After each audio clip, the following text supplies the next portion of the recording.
नमस्कार दोस्तों, आपका स्वागत है आपके अपने चैनल स्टडी वाइन्स ऑफिशियल पर। तो आज की इस वीडियो में हम दक्षिण भारत के इतिहास का सेकंड पार्ट देखेंगे। इसे पिछली वीडियो में हमने दक्षिण भारत के इतिहास का फर्स्ट पार्ट देखा था, जिसमें हमने संगम काल के बारे में पढ़ा था। अगर आपने उस वीडियो को नहीं देखा तो हिस्ट्री की प्लेलिस्ट में जाकर जरूर देख लेना। आज की इस वीडियो में हम दक्षिण भारत के इतिहास का सेकंड पार्ट देखेंगे। पहले हम पूरी थ्योरी को अच्छे से पढ़ेंगे और लास्ट में प्रीवियस ईयर क्वेश्चन भी कवर करेंगे। तो पहले आप वीडियो को पूरा एंड तक देखें और लास्ट में प्रीवियस ईयर क्वेश्चन जरूर अटेम्प्ट करें। तो चलिए बिना देरी किए हुए वीडियो को शुरू करते हैं। तो चलिए वीडियो की शुरुआत करते हैं। तो इसे पिछली वीडियो में मैंने आपको बताया था कि जो दक्षिण भारत का इतिहास है इसे दो भागों में विभाजित किया गया है।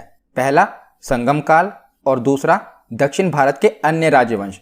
तो संगम काल में मैंने आपको चेर वंश, चोल वंश और पांड्य वंश के बारे में पढ़ाया था। आज हम जो दक्षिण भारत के अन्य राजवंश हैं उनके बारे में पढ़ेंगे। तो दक्षिण भारत के अन्य प्रमुख राजवंशों में मुख्यतः चार वंश हैं: पल्लव वंश, चालुक्य वंश, राष्ट्रकूट वंश और चोल वंश। चोल वंश हमने संगम काल में भी पढ़ा था। मैंने आपको बताया था कि दोबारा 9वीं शताब्दी में फिर से चोल राजाओं का उदय होता है। तो देखिए, पल्लव वंश, चालुक्य वंश। तो जो चालुक्य वंश है इसकी आगे तीन शाखाएं हैं: वातापी चालुक्य, वेंगी चालुक्य और कल्याणी चालुक्य। उसके बाद राष्ट्रकूट वंश और चोल वंश। तो जो दक्षिण भारत का इतिहास है ये काफ़ी कॉम्प्लिकेटेड है, मतलब कि काफ़ी उलझा हुआ इतिहास है। तो आज की इस वीडियो में हम पल्लव वंश और चालुक्य वंश की जो तीनों शाखाएं हैं, यानी कि वातापी चालुक्य, वेंगी चालुक्य और कल्याणी चालुक्य के बारे में पढ़ेंगे। इसे नेक्स्ट वीडियो में हम राष्ट्रकूट वंश और चोल वंश के बारे में पढ़ेंगे, क्योंकि अगर हम सभी को एक साथ पढ़ेंगे तो काफ़ी कॉम्प्लिकेटेड हो जाएगा। इसीलिए पहले हम पल्लव वंश और चालुक्य वंश की तीनों शाखाओं को आज कवर कर लेंगे। नेक्स्ट वीडियो में हम राष्ट्रकूट वंश और चोल वंश के बारे में पढ़ेंगे। तो अगर आप मैप में देखें तो ये देखिए, ये है पल्लव वंश जो कि आंध्र प्रदेश वाला एरिया है। ये बीच में आप देख रहे हैं, ये है राष्ट्रकूट वंश, यहाँ पर शासन था। और बाकी का ये तीनों हैं जो कि चालुक्य वंश की तीनों शाखाएं हैं। पहला है वातापी चालुक्य। तो जिन चालुक्यों ने वातापी को अपनी राजधानी बनाया वो कहलाए वातापी चालुक्य। दूसरे हैं कल्याणी चालुक्य। तो जिन्होंने कल्याणी को अपनी राजधानी बनाया वो कहलाए कल्याणी चालुक्य। और तीसरे हैं वेंगी चालुक्य। जिन्होंने वेंगी को अपनी राजधानी बनाया वो कहलाए वेंगी चालुक्य। तो चालुक्यों की तीन शाखाएं हैं: वातापी चालुक्य, कल्याणी चालुक्य और वेंगी चालुक्य। और बीच में है ये राष्ट्रकूट वंश, जिसके बारे में हम अगली वीडियो में पढ़ेंगे। और नीचे ये जो आंध्र प्रदेश वाला एरिया है वो है पल्लव वंश, और उसके नीचे जो केरल वाला एरिया है ये है चोल वंश। तो चोल वंश और राष्ट्रकूट वंश के बारे में हम नेक्स्ट वीडियो में देखेंगे। अभी हम देखते हैं पल्लव वंश के बारे में।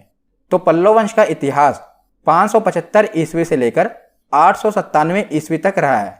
तो पल्लव वंश के संस्थापक कौन थे? सिंह विष्णु ये इसके संस्थापक थे। और पल्लव वंश की राजधानी कौन सी थी? तो कांची या कांचीपुरम, जो कि वर्तमान में तमिलनाडु में है, ये इसकी राजधानी हुआ करती थी। और पल्लव वंश की राजभाषा कौन सी है? तो संस्कृत पल्लव वंश की राजभाषा हुआ करती थी। तो सबसे पहले देखते हैं पल्लव वंश के संस्थापक सिंह विष्णु के बारे में। इनका शासनकाल 575 ईस्वी से लेकर 600 ईस्वी तक रहा था। तो सिंह विष्णु वैष्णव धर्म के अनुयायी थे। तो ज़्यादातर जो दक्षिण भारत के राजा थे ना, ये दो ही धर्म के अनुयायी हुआ करते थे, या तो वैष्णव धर्म या शैव धर्म। तो वैष्णव धर्म यानी कि जो भगवान विष्णु के उपासक थे, और शैव धर्म जो भगवान भोले शंकर के उपासक हुआ करते थे। तो ज़्यादातर दक्षिण भारत के राजा दो ही धर्म के अनुयायी हुआ करते थे। तो जो सिंह विष्णु थे ये वैष्णव धर्म के अनुयायी थे। और सिंह विष्णु के दरबार में भारवी नाम का लेखक रहा करता था। कीर्ता अर्जुनियम की रचना की थी। इंपॉर्टेंट है, याद रखिएगा कि कीर्ता अर्जुनियम ग्रंथ की रचना किसने की थी? भारवी, जो कि सिंह विष्णु के दरबार का लेखक था। उसके बाद है कि सिंह विष्णु के ही शासनकाल में मामलपुर में वराह मंदिर का निर्माण हुआ था। वेरी इंपॉर्टेंट, अभी पूछा भी जाता है कि तमिलनाडु में जो मामलपुर में वराह मंदिर है इसका निर्माण किसके शासनकाल में हुआ था? तो सिंह विष्णु के शासनकाल में हुआ था। और सिंह विष्णु एक महान प्रतापी शासक था जिसने चेर, चोल और पांड्य वंश के राजाओं को युद्ध में पराजित किया था। तो ये था सिंह विष्णु के बारे में। अब हम आगे देखते हैं इसके अगले शासक महेंद्र वर्मन प्रथम। तो देखिए, वैसे तो दक्षिण भारत के इतिहास में देखें तो बहुत से राजा हुए थे, तो हमें सभी तो नहीं पढ़ने। तो मैं आपको जो महत्वपूर्ण राजा है ना, जो कि प्रीवियस ईयर में पूछे गए हैं, उन्हीं के बारे में पढ़ाऊंगा। मतलब कि हमें सब नहीं पढ़ना, सब याद भी आप नहीं रख पाओगे। तो जो एग्जाम में पूछा जाता है बस हम उतना ही पढ़ेंगे, इतना ही आपको याद रखना है। अगर आप सबके बारे में पढ़ेंगे तो एक एक वंश में बहुत से राजा हुए हैं, आप सबको याद नहीं रख पाओगे। तो इससे अच्छा है कि कि जो प्रीवियस ईयर में पूछे गए हैं वही पढ़ लीजिए। अगर उससे बाहर भी आए तो आप कितने राजाओं को याद करोगे।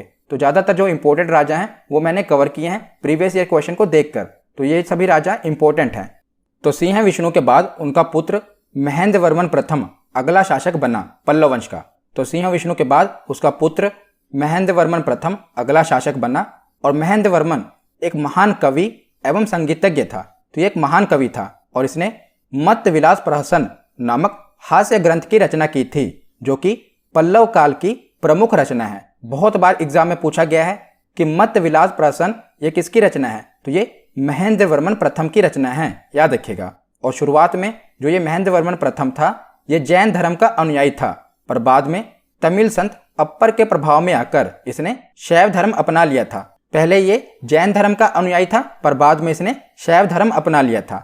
और महेंद्र वर्मन के शासनकाल में चालुक्य नरेश पुलकेशिन द्वितीय ने आक्रमण किया था और पल्लव शासक महेंद्र वर्मन को युद्ध में पराजित कर दिया था। आगे हम पढ़ेंगे चालुक्य वंश के बारे में। तो चालुक्य वंश का एक शासक था पुलकेशिन द्वितीय, उसने महेंद्र वर्मन प्रथम को हरा दिया था और यहीं से पल्लवों और चालुक्यों के बीच में युद्ध की शुरुआत हुई थी। आगे हम देखेंगे कि पुलकेशिन द्वितीय ने महेंद्र वर्मन को हरा दिया था।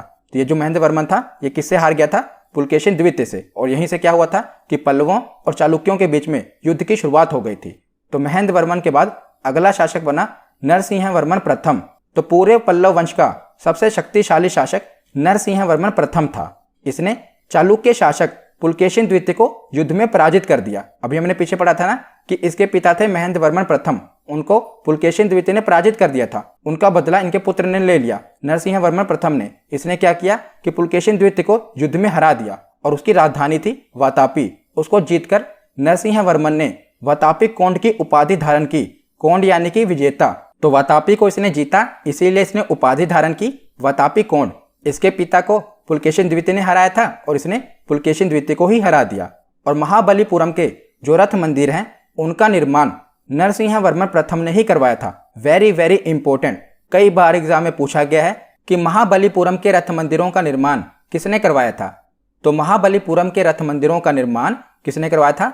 नरसिंह वर्मन प्रथम ने करवाया था। याद रखिएगा, ये इंपॉर्टेंट है। ज्यादातर एग्जाम में तो ये पूछा जाता है कि जो महाबलीपुरम के रथ मंदिर हैं इसका निर्माण किस वंश ने करवाया। तो पल्लव वंश ने करवाया। अगर शासक पूछ लिया जाए तो शासक है नरसिंह वर्मन प्रथम, अगर वंश पूछा जाए तो वंश है पल्लव वंश, याद रखिएगा।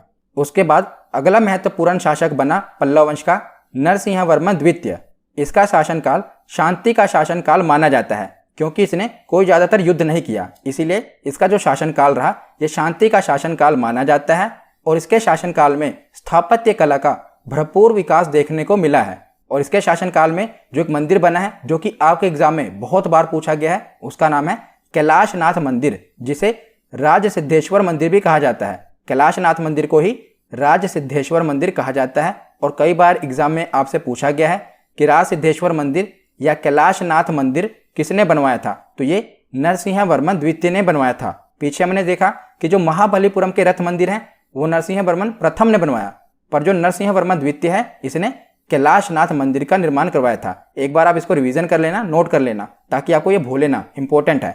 महाबलीपुरम के मंदिर नरसिंह वर्मन प्रथम ने बनवाया, कैलाशनाथ मंदिर नरसिंह वर्मन द्वितीय ने बनवाया। और इस नरसिंह वर्मन द्वितीय के दरबार में संस्कृत के प्रसिद्ध कवि दंडिन रहा करते थे। तो आपसे एग्जाम में पूछा जाता है कि दंडिन किसके दरबार में रहते थे। तो ये नरसिंह वर्मन द्वितीय के दरबार में रहते थे। और दंडिन की एक रचना आपसे पूछी जाती है, इसका नाम है देश कुमार चरित। देश कुमार चरित ग्रंथ की रचना किसने की थी? तो दंडिन ने की थी देश कुमार चरित की रचना। तो नरसिंह वर्मन द्वितीय के बाद अगला महत्वपूर्ण शासक बना नंदी वर्मन द्वितीय। तो नंदी वर्मन द्वितीय से दो ही मंदिर आपसे एग्जाम में पूछे जाते हैं, इससे और कुछ नहीं पूछा जाता। जितने बार भी एग्जाम में पूछा गया है सिर्फ दो ही मंदिर पूछे गए हैं जो इसने बनवाए थे और एग्जाम के लिए इंपॉर्टेंट है। तो मैंने वही डाटा कवर किया है जो कि आपसे एग्जाम में पूछा गया है, जो कि किसी ना किसी एग्जाम में पूछा गया है। क्योंकि आप देखें तो जो दक्षिण भारत का इतिहास है काफी कॉम्प्लिकेटेड है और काफी बड़ा है, तो उसको आप सारा तो याद नहीं रख पाएंगे, इसलिए जो भी इंपॉर्टेंट फैक्ट हैं वो मैंने कवर किए हैं। तो नंदी वर्मन द्वितीय ने दो मंदिर बनवाए थे जो कि आपसे एग्जाम में कई बार पूछे गए हैं। पहला है मुक्तेश्वर मंदिर और दूसरा है बैकुंठ पेरुमाला मंदिर। तो मुक्तेश्वर मंदिर इसका निर्माण भी नंदी वर्मन द्वितीय ने करवाया था और बैकुंठ पेरुमाला मंदिर इसका निर्माण भी नंदी वर्मन द्वितीय ने करवाया था। तो एग्जाम में आपसे यही पूछा गया है कि बताइए मुक्तेश्वर मंदिर का निर्माण किसने करवाया है।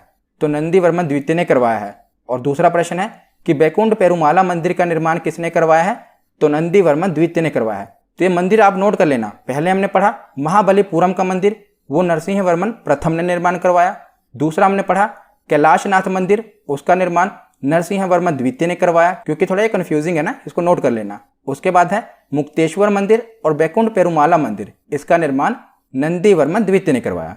तो इस वंश का जो अंतिम प्रमुख शासक हुआ, यानी कि पल्लव वंश का अंतिम प्रमुख शासक था अपराजित वर्मन, जिसका कार्यकाल 879 ईस्वी से लेकर 897 ईस्वी तक रहा। और बाद में पल्लव साम्राज्य को चोल शासकों ने विजित कर अपने राज्य में विला लिया। तो इसके बाद जो पल्लव साम्राज्य था वो खत्म हो गया। तो हमें बस इतना ही पल्लव वंश के बारे में याद रखना है। तो उसके बाद आगे देखते हैं चालुक्य वंश। तो चालुक्य वंश की 3 शाखाएं हैं। मैंने आपको बताया था वातापी चालुक्य, कल्याणी चालुक्य और वेंगी चालुक्य। तो जिसने वातापी को अपनी राजधानी बनाया वो वातापी चालुक्य कहलाए, जिसने वेंगी को अपनी राजधानी बनाया वो वेंगी चालुक्य कहलाए, और जिसने कल्याणी को अपनी राजधानी बनाया वो कल्याणी चालुक्य कहलाए। और ये भी पूछा जाता है कि कौन सा पूर्वी चालुक्य हैं, कौन से पश्चिमी चालुक्य हैं और कौन से प्राचीन चालुक्य हैं। तो देखिए जो ये वाला एरिया देख रहे हैं ना आप वातापी चालुक्य का, इन्हें प्राचीन चालुक्य कहा जाता है, क्योंकि सबसे पहले चालुक्य वंश की स्थापना इन्होंने ही की थी, इसीलिए इन्हें प्राचीन चालुक्य कहा जाता है। किसे? वातापी चालुक्य को। उसके बाद जो पूर्व में आप देख रहे हैं ना आंध्र प्रदेश के एरिया में, ये है वेंगी चालुक्य, इन्हें पूर्वी चालुक्य कहा जाता है। वैसे भी आप मैप में देखेंगे तो ये पूर्व में है, तो इन्हें पूर्वी चालुक्य कहा जाता है। और जो ये हैं कल्याणी चालुक्य, इन्हें पश्चिमी चालुक्य कहा जाता है। तो पूर्वी चालुक्य हैं वेंगी चालुक्य, पश्चिमी चालुक्य हैं कल्याणी चालुक्य, और वातापी चालुक्य को प्राचीन चालुक्य कहा जाता है। तो ये भी एग्जाम में पूछा गया है, इसीलिए याद रखिएगा। सबसे पहले देखते हैं वातापी या बादामी चालुक्य, जिन्हें प्राचीन चालुक्य कहा जाता है। तो इस वंश के संस्थापक जयसिंह थे, जिनकी राजधानी वातापी थी, इसीलिए से वातापी चालुक्य कहा जाता है। तो इन्होंने बस स्थापना ही की थी। इनके प्रमुख शासक देखा जाए तो वो पुलकेशिन प्रथम थे, जिन्होंने मतलब इसको आगे बढ़ाया। पर स्थापना किसने की थी? जयसिंह प्रथम ने। तो इस वंश का सबसे प्रतापी शासक हुआ था पुलकेशिन द्वितीय। इससे पहले एक और शासक थे पुलकेशिन प्रथम, जो इसके संस्थापक वास्तविक संस्थापक माने जाते हैं, मतलब कि उन्होंने इस वंश को आगे बढ़ाया था। पर जो प्रमुख शासक था, सबसे प्रतापी शासक था, वो था पुलकेशिन द्वितीय। तो ज्यादातर एग्जाम में जितनी भी बार वातापी चालुक्य से प्रश्न बना है, सिर्फ पुलकेशिन द्वितीय से ही प्रश्न बना है, इसीलिए हम पुलकेशिन द्वितीय के बारे में ही पढ़ेंगे। इसके बहुत से राजा हुए, पर अगर आप एग्जाम में देखेंगे तो ज्यादातर 90% क्वेश्चन सिर्फ पुलकेशिन द्वितीय से ही बने हैं, इसीलिए हम पुलकेशिन द्वितीय के बारे में पढ़ेंगे। तो पुलकेशिन द्वितीय इस वंश का सबसे महान शासक हुआ था। इसने पश्चिमी गंग वंश, कदम्ब वंश और पुष्यभूति वंश के शासक हर्षवर्धन को पराजित कर परमेश्वर की उपाधि धारण की थी। Very very important. पुलकेशिन द्वितीय ने हर्षवर्धन को भी पराजित किया था, एग्जाम में पूछा गया है। उसके बाद इसने परमेश्वर की उपाधि धारण की थी। और पुलकेशिन द्वितीय ने वेंगी, जो कि आंध्र प्रदेश का इलाका है, उसे जीतकर अपने भाई विष्णुवर्धन को वहां का शासन नियुक्त किया था, और इसी के साथ वेंगी के चालुक्यों की नींव रखी थी। तो मैंने आपको बताया था ना कि एक है वातापी चालुक्य, जिन्होंने वातापी को अपनी राजधानी बनाया, दूसरे थे वेंगी चालुक्य, जिन्होंने वेंगी को अपनी राजधानी बनाया था। तो पुलकेशिन द्वितीय ने ही वेंगी को जीता था, और उसके बाद इसने अपने छोटे भाई को यानी कि विष्णुवर्धन को वहां का शासन नियुक्त कर दिया। तो वहीं से वेंगी के चालुक्यों की नींव रखी गई। तो आगे हम पढ़ेंगे वेंगी के चालुक्यों के बारे में, पर पहले आप जान लीजिए कि जो वेंगी वाला इलाका था वो भी पुलकेशिन द्वितीय ने ही जीता था, और उसके बाद इसने अपने भाई को वहां का राज्य सौंप दिया, और वहां पर फिर वेंगी के चालुक्यों की नींव रखी गई। तो उसके बाद आगे देखते हैं। तो पुलकेशिन द्वितीय ने अपने शासनकाल में पल्लव वंश पर आक्रमण करा, और पल्लव वंश के शासक महेंद्र वर्मन प्रथम को युद्ध में पराजित किया। तो जब मैं आपको पल्लव वंश पढ़ा रहा था तो वहां पर मैंने आपको बताया था ना कि महेंद्र वर्मन प्रथम को किसने हराया था? पुलकेशिन द्वितीय ने हराया था। पर बाद में मैंने आपको बताया था कि महेंद्र वर्मन प्रथम का पुत्र था नरसिंह वर्मन प्रथम। इसने क्या किया था? इसने पुलकेशिन द्वितीय को हरा दिया था और अपने पिता की हार का बदला ले लिया था। तो इसका बदला इसके पुत्र नरसिंह वर्मन प्रथम ने लिया था, और पल्लव वंश का महाप्रतापी शासक नरसिंह वर्मन प्रथम ने इसी पुलकेशिन द्वितीय को श्रीलंका के राजा के साथ मिलकर पराजित कर दिया था, और उसकी राजधानी बादामी, जिसे वातापी कहते हैं, उस पर कब्जा कर लिया। और विजय के बाद नरसिंह वर्मन प्रथम ने वातापी कोण यानी कि वातापी का विजेता इसकी उपाधि धारण की थी। तो ये मैंने आपको पीछे भी बताया था। अब हम पुलकेशिन द्वितीय के बारे में पढ़ रहे हैं, तो यहाँ पर भी हम इसके बारे में पढ़ेंगे कि इसको हराया किसने था और पुलकेशिन द्वितीय ने किसको हराया था। तो पुलकेशिन द्वितीय ने महेंद्र वर्मन प्रथम को हराया था, और उसके पुत्र नरसिंह वर्मन प्रथम ने पुलकेशिन द्वितीय को हरा दिया। और कौन सी उपाधि धारण की? वातापी कोंड की उपाधि धारण की, क्योंकि इसकी राजधानी पर उसने कब्जा कर लिया था, तो वातापी को वो जीत गया था, इसीलिए वो कहलाया वातापी कोंड। उसके बाद देखते हैं तो पुलकेशिन द्वितीय के बारे में जो हमें जानकारी मिलती है ये कहाँ से मिलती है, ऐहोल अभिलेख से मिलती है। बहुत बार एग्जाम में पूछा गया है, वेरी वेरी इंपॉर्टेंट, कि पुलकेशिन द्वितीय के बारे में जानकारी कहाँ से मिलती है, ऐहोल अभिलेख से मिलती है। और जो ये ऐहोल अभिलेख है ये संस्कृत भाषा में लिखा गया है, जिसकी रचना रवि कीर्ति ने की थी। और ये रवि कीर्ति कौन थे, तो ये पुलकेशिन द्वितीय के राजकीय कवि थे। इन्होंने ही ऐहोल अभिलेख की रचना की थी, जो कि संस्कृत भाषा में है। और इस वंश का अंतिम शासक कौन हुआ, तो उसका नाम था कीर्तिवर्मन द्वितीय। वो वातापी चालुक्य वंश का सबसे अंतिम शासक था, जिसे दंती दुर्ग ने पराजित कर दिया था और राष्ट्रकूट वंश की स्थापना की थी। तो राष्ट्रकूट वंश के बारे में हम अगली वीडियो में पढ़ेंगे। तो उसके शासक दंती दुर्ग ने कीर्तिवर्मन द्वितीय को पराजित कर दिया था और वहीं से वातापी के चालुक्य वंश का खात्मा हो गया था।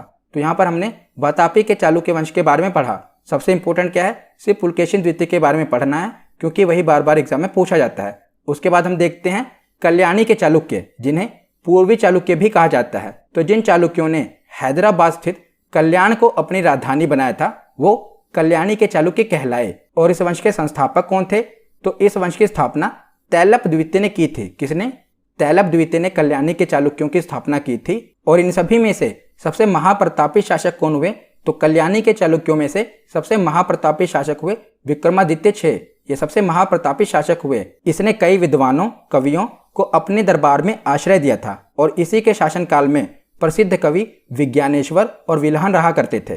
तो कई बार एग्जाम में पूछा गया है कि विज्ञानेश्वर और विल्हन ये किसके दरबारी हुआ करते थे, तो ये विक्रमादित्य 6 के दरबारी हुआ करते थे, जो कि कल्याणी के चालुक्य का सबसे महाप्रतापी शासक था। तो जितने भी शासक हुए कल्याणी के चालुक्य के, उसमें से सबसे महान और प्रतापी शासक था विक्रमादित्य षष्ठ, यानी कि विक्रमादित्य 6। तो इसके शासनकाल में प्रसिद्ध कवि विज्ञानेश्वर और विल्हन रहा करते थे। तो इनकी रचनाएं पूछी जाती है। तो विल्हन की रचना थी विक्रमांक चरित्र, तो विक्रमादित्य के ऊपर रचना की थी विक्रमांक चरित्र। और दूसरे थे विज्ञानेश्वर, तो इनकी रचना भी पूछी जाती है। जिन्होंने मिताक्षरा नामक ग्रंथ की रचना की थी, जो कि हिंदू धर्म से संबंधित है। तो आपसे पूछा गया है कि मिताक्षरा की रचना किसने की, जो कि हिंदू धर्म से संबंधित है, तो इसकी रचना की थी विज्ञानेश्वर ने। तो विल्हन और विज्ञानेश्वर ये दोनों किसके दरबारी थे, विक्रमादित्य 6 के दरबारी थे। तो इस वंश का अंतिम शासक कौन था, तो इस वंश का अंतिम शासक हुआ था सोमेश्वर चतुर्थ, याद रखिएगा। तो कल्याणी के चालुक्य में हमने क्या पढ़ा कि जिन चालुक्यों ने हैदराबाद स्थित कल्याण को अपनी राजधानी बनाया वो कल्याणी के चालुक्य कहलाए। और इस वंश की स्थापना तैलप द्वितीय ने की। और सबसे महान शासक कौन हुए, विक्रमादित्य 6, जिनके 2 कवि थे विल्हन और विज्ञानेश्वर। विल्हन की रचना थी विक्रमांक चरित्र और विज्ञानेश्वर की रचना थी मिताक्षरा, जो कि हिंदू धर्म से संबंधित है। और इस वंश के अंतिम शासक हुए सोमेश्वर चतुर्थ। तो उसके बाद देखते हैं वेंगी के चालुक्य, जिन्हें पूर्वी चालुक्य कहा जाता है। तो पुलकेशिन द्वितीय ने इसे जीतकर अपने छोटे भाई विष्णुवर्धन को यहाँ का राजा बनाया था। तो मैंने पीछे आपको पढ़ाया था ना कि जो पुलकेशिन द्वितीय था वातापी चालुक्य का सबसे महान शासक, उसने क्या किया था, वेंगी को जीतकर अपने भाई को यहाँ का शासक बना दिया था। किसको, विष्णुवर्धन को। तो वो यहाँ का संस्थापक बन गया और इसने अपनी राजधानी वेंगी को बनाया, इसीलिए इसे वेंगी के चालुक्य कहा जाता है। और इसी विष्णुवर्धन की पत्नी आयना महादेवी ने विजयवाड़ा में जैन मंदिरों का निर्माण करवाया था। वेरी वेरी इंपॉर्टेंट, कई बार एग्जाम में पूछा गया है कि विजयवाड़ा के जैन मंदिरों का निर्माण किसने करवाया था, तो इसका निर्माण विष्णुवर्धन की पत्नी आयना महादेवी ने करवाया था। और इस वंश का सबसे महाप्रतापी शासक कौन हुआ, तो उसका नाम था विजयादित्य तृतीय। इसने स्वयं को दक्षिणापथ का सबसे महानतम शासक घोषित किया था। किसने, विजयादित्य तृतीय ने अपने आप को दक्षिणापथ का सबसे महानतम शासक घोषित किया था।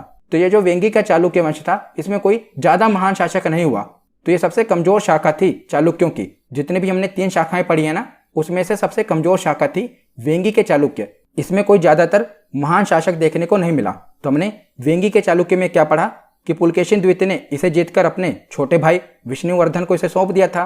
तो विष्णुवर्धन यहाँ का संस्थापक कहलाया। उसने वेंगी को अपनी राजधानी बनाया, इसीलिए इसे वेंगी का चालुक्य कहा जाता है। और पूर्वी चालुक्य भी इसे कहते हैं। और विष्णुवर्धन की पत्नी आयना महादेवी ने विजयवाड़ा में जैन मंदिरों का निर्माण करवाया था, जो कि आपके लिए इंपॉर्टेंट है। और इस वंश का जो महानतम शासक हुआ था उसका नाम था विजयादित्य तृतीय, जिसने अपने आप को दक्षिणापथ का सबसे महानतम शासक घोषित किया था। और मैंने आपको बता ही दिया कि वेंगी के चालुक्य ये सबसे कमजोर शाखा थी चालुक्यों की, और इस शाखा में कोई भी प्रतापी शासक नहीं हुआ। तो यहाँ पर हमारा थ्योरी सेक्शन कंप्लीट होता है। हमने चालुक्यों के बारे में और पल्लवों के बारे में पढ़ लिया। अब हम प्रीवियस ईयर क्वेश्चन देखते हैं। तो पहला प्रश्न है कि ऐहोल प्रशस्ति का रचयिता रवि कीर्ति किस चालुक्य शासक का दरबारी कवि था।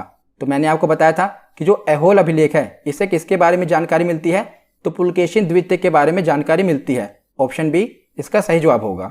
अगला प्रश्न है सूची 1 को सूची 2 से सुमेलित कीजिए। तो सूची 1 में राज्य और राजवंश दिए हुए हैं और सूची 2 में उनकी राजधानी दी हुई है।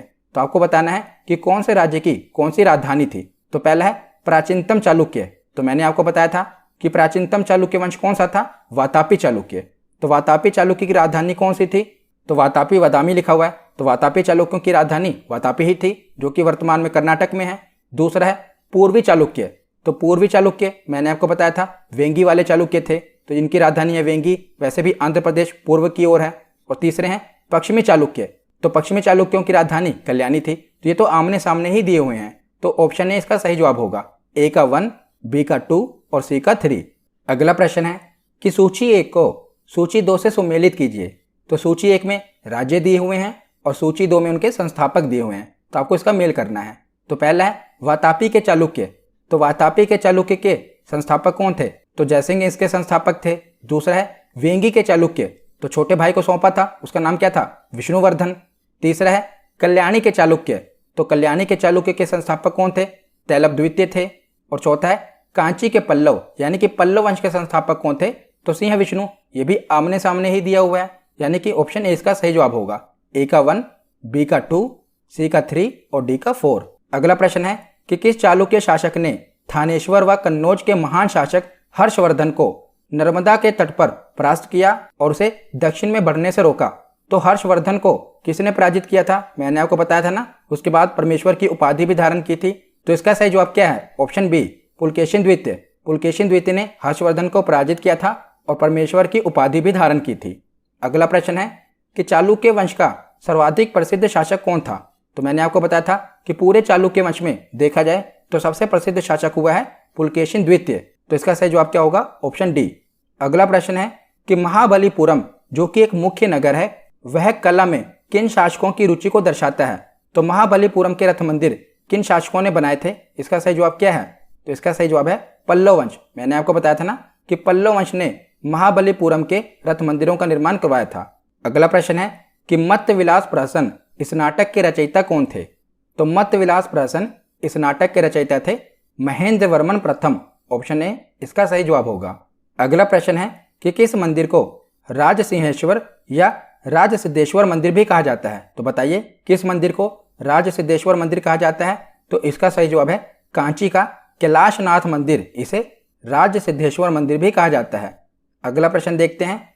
तो अगला प्रश्न है कि विक्रामचरित का रचयिता विल्हन और मिताक्षरा के रचयिता विज्ञानेश्वर ये किसके संरक्षण के शासक थे, तो ये किसके दरबारी थे, तो ये विक्रमादित्य छे के दरबारी थे। ऑप्शन बी इसका सही जवाब होगा।